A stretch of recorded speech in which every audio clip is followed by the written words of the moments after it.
Assalamualaikum warahmatullahi wabarakatuh.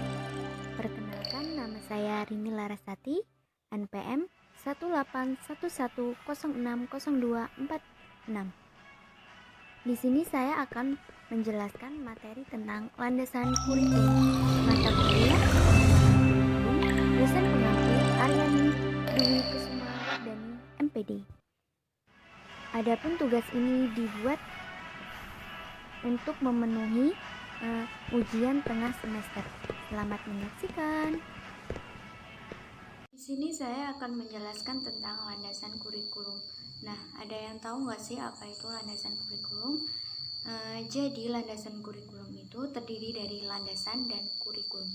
Nah, landasan sendiri itu adalah suatu gagasan atau kepercayaan yang menjadi sandaran sesuatu prinsip yang mendasari. Contohnya itu seperti landasan kepercayaan tentang agama. Nah, sedangkan kurikulum itu sendiri adalah segala pengalaman dan kegiatan belajar yang direncanakan dan diorganisir untuk diatasi oleh siswa ataupun mahasiswa untuk mencapai tujuan pendidikan yang telah ditetapkan bagi suatu lembaga pendidikan. Nah, jadi landasan kurikulum sendiri adalah sebagai suatu gagasan atau asumsi yang menjadi sandaran atau titik tolak dalam mengembangkan kurikulum. Ada 4 macam landasan kurikulum, yaitu landasan filosofis, landasan psikologis, landasan sosiologis, dan landasan iptek atau ilmu pengetahuan dan teknologi.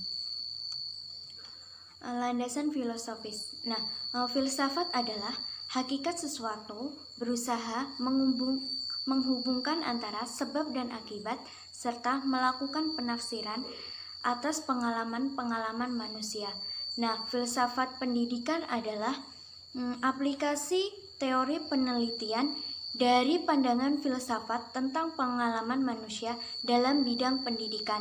Nah, di sini ada ruang lingkup filsafat pendidikan, meliputi hakikat pendidikan, hakikat manusia, hubungan antara filsafat, manusia, pendidikan, agama, dan kebudayaan.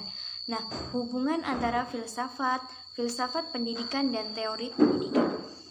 Selanjutnya, hubungan antara negara, filsafat pendidikan, dan sistem pendidikan. Selanjutnya, manfaat filsafat pendidikan. Ada 5 manfaat pendidikan, yaitu filsafat pendidikan dapat menentukan arah akan dibawa kemana anak-anak didik melalui pendidikan di sekolah. Nah, yang kedua, dengan adanya tujuan pendidikan yang diwarnai oleh filsafat yang dianut, kita dapat gambaran yang jelas tentang hasil yang harus dicapai. Yang ketiga, filsafat dan tujuan pendidikan memberi kesatuan yang bulat kepada segala usaha pendidikan. Yang keempat, tujuan pendidikan memungkinkan pendidik menilai usahanya. Yang kelima, tujuan pendidikan memberi motivasi atau dukungan bagi kegiatan-kegiatan pendidikan. Nah, selanjutnya yaitu kurikulum dan filsafat pendidikan. Nah, kurikulum itu pada hakikatnya adalah alat untuk mencapai tujuan pendidikan.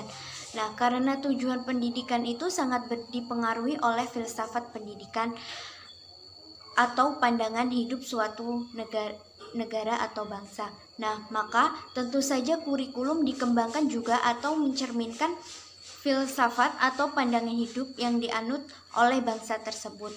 Oleh karena itu, terdapat hubungan yang sangat erat antara kurikulum dengan filsafat pendidikan.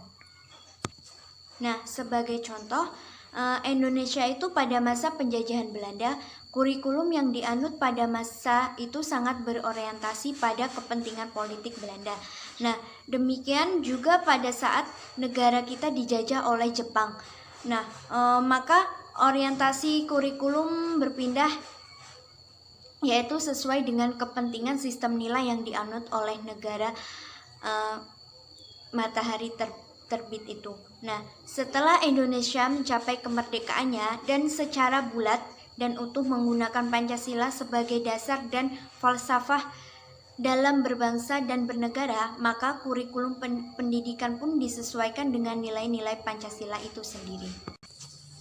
Yang kedua yaitu landasan psikologis. Nah, landasan psikologis merupakan asumsi-asumsi yang bersumber dari ilmu mengenai tingkah laku atau mental seseorang atau siswa yang dijadikan acuan dalam mengembangkan kurikulum.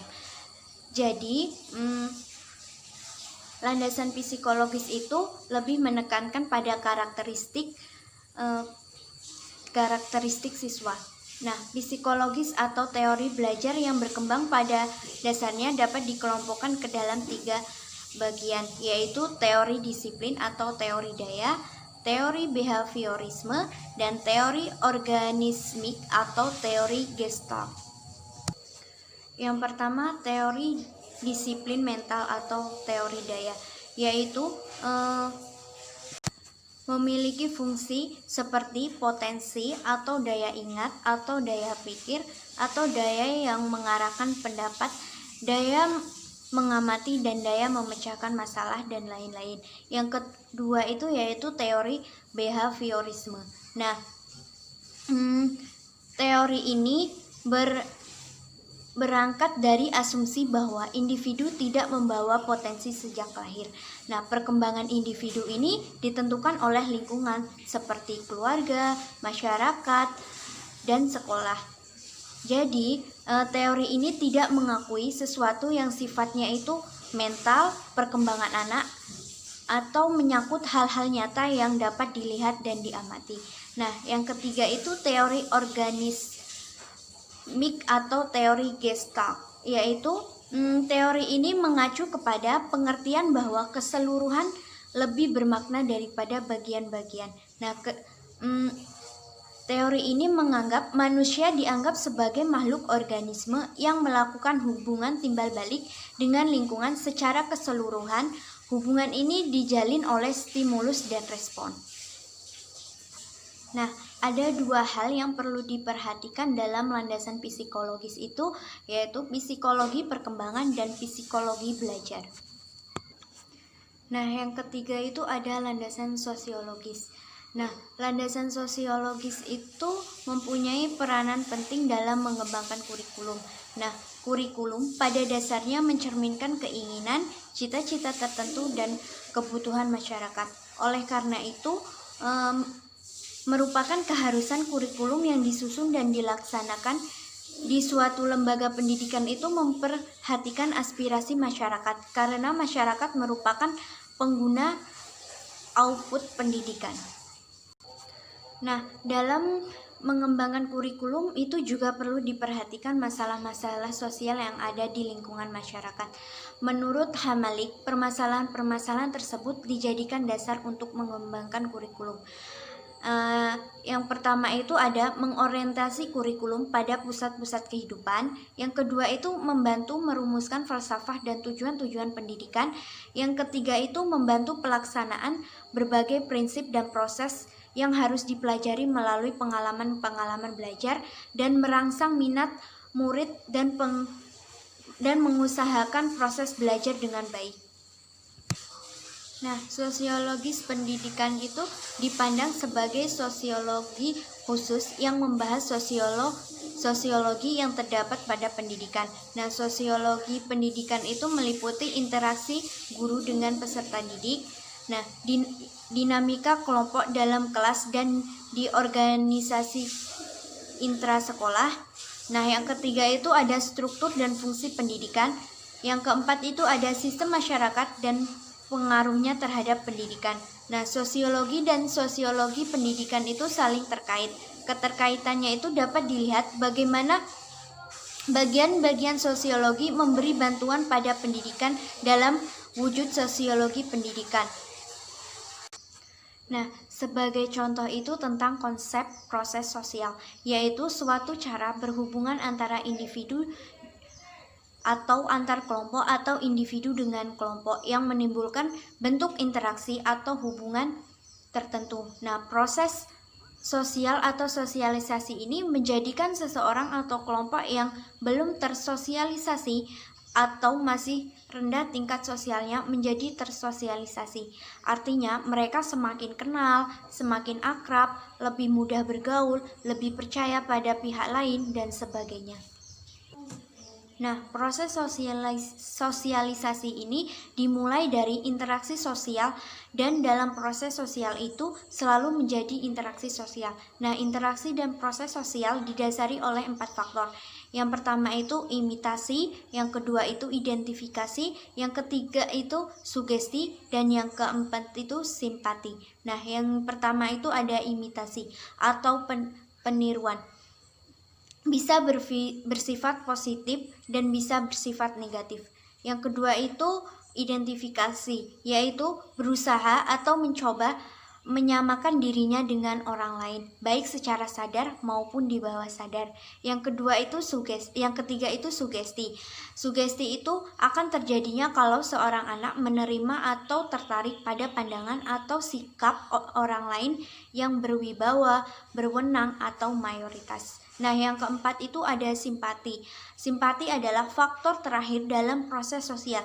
Nah, simpati itu akan terjadi manakala seseorang merasa tertarik kepada orang lain dengan faktor perasaan yang memegang peranan penting dalam simpati. Nah, yang keempat itu landasan iptek atau ilmu pengetahuan teknologi. Nah, teknologi adalah aplikasi dari ilmu pengetahuan untuk memecahkan masalah-masalah secara praktis. Nah, teknologi juga banyak digunakan dalam berbagai bidang kehidupan dengan tujuan untuk menciptakan suatu kondisi yang efektif, efisien, dan sinergis terhadap pola perilaku manusia. Nah, produk teknologi tidak selalu bersifat fisik seperti komputer, televisi, radio, dan sebagainya. Tetapi ada juga yang non-fisik seperti prosedur pembelajaran, sistem evaluasi, teknik mengajar, dan sebagainya. Nah, produk teknologi tersebut banyak digunakan dalam pendidikan sehingga memberikan pengaruh yang sangat signifikan terhadap proses dan hasil pendidikan. Nah, ilmu pengetahuan dan teknologi terbentuk karena adanya karya-karya pikir manusia, mengingat sifatnya yang objektif dalam menanggapi fenomena-fenomena alam, baik mengenai benda-benda makhluk hidup maupun mengenai kehidupan masyarakat.